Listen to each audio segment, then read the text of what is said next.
Nitohiny mikasika ilay mpilalao baolina kitra malaza Andriamatoa Rakolona Modia voarainy ny fanampina avy amin'ny Tafisa Ramafadrahona. Tsy niandry ela fa androany ihany dia natolotra Tafisa Ramafadrahona ny fanampina any Rakolona izay nolazainy. Araka izay nolazainy tao anatin'ny pejiny Modia vatsy 12 volana no nomeny izay tsy nolazainy ny marobola.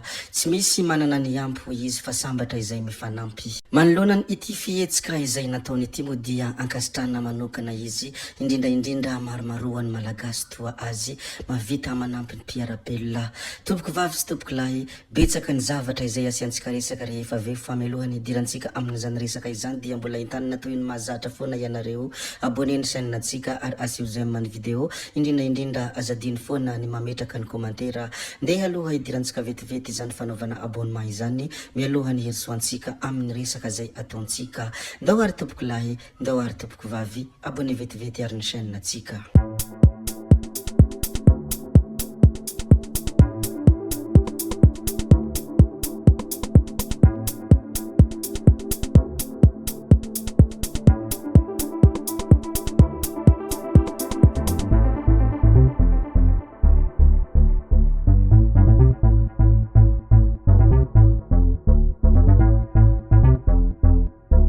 Baolina kitra hatrany hatrany izay tsy hainy tsy lazazy no anomboantsika indray ity video ity.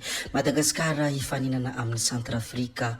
Nihitady vokatra tsara araka izay azo atao ny tanjona hoy ny mpanazatra Corentin Martin raha nilaza ny heviny. Nihitady vokatra tsara araka izay azo atao ny tanjona hoy ny mpanazatra ny ekipam-pirenena malagasy Corentin Martin rehefa nitafa tamin'ny mpanao gazety mialohan'ny lalao hifandonan'ny Madagasikara amin'ny Centrafrika izay ho tanterahana anio ariva amin'ny 7 ora. Ho an'ireo mpilalao vaovao niatrika ny tranona, nisy ny mpilalao naratra ka izay ihany koa no antony antsona azy ireo. Samahafa tokoa ny fifaninanana atao saingy mampiezaka foana izany. Ny vokatra tamin'ny tranona izay maneho zavatra tsara ary mampafantatra ny kalitaony ireo mpilalao malagasy manderana izao tontolo zao sy erany Afrika.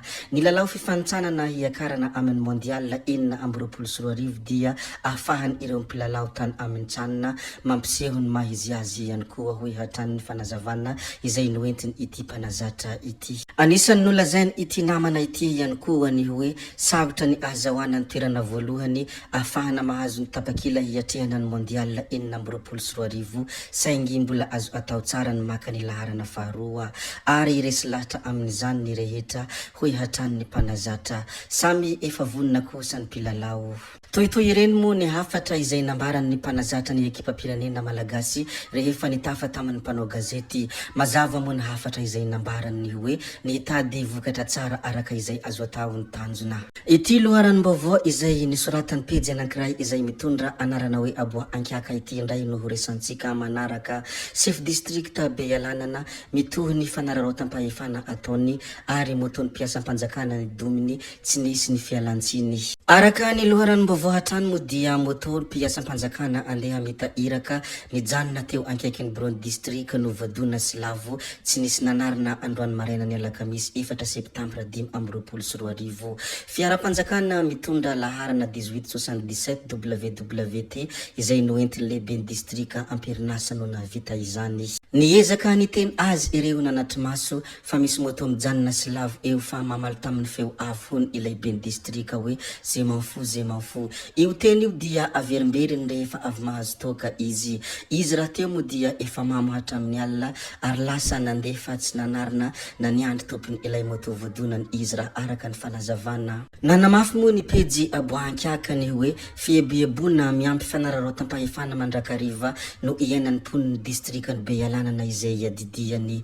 Voalaza fa misy lelaka farantampony amin'ny solombavam-bahoaka ity lehibe ny district ity mba hanafenany ny fomba ratsy izay efa mahazatra azy kanefa ny vahoaka no lasibatra izany. Tsy ahivina fa ny aliny 20 Jona 2024 izy dia efa nidaroka civil rehefa namo. Taorian'izay dia nandona bajaji ary mbola mirehareha fa izy no lehibe ao Bealanana ka afaka manao izay tiany atao. Manoloana izany zava-miseho izany moa dia miantso fandraisana andraikitra ny ponina ao antoerana manaitra ny solombavambahoaka voafidy ao Bealanana sy préfet ary ministerany aditany indrindra ny prémature mba hijery ankaiky ny zavamisy ao Bealanana fazary ho fahazaran-dratsy raiky tapisaka izany raha mitohy. Mbola hijanona any amin'iny fagitra Sofia iny moisika fa ao anatin'ny distrika ny Mandratsara police pirenena ny Mandratsara nahazo fampitaovana entina manatanteraka ny asa. Kodiaran-droa roa no nomeny solombavambahoaka raha solomanana Bebe Olivier ho an'ny police pirenena ao Mandratsara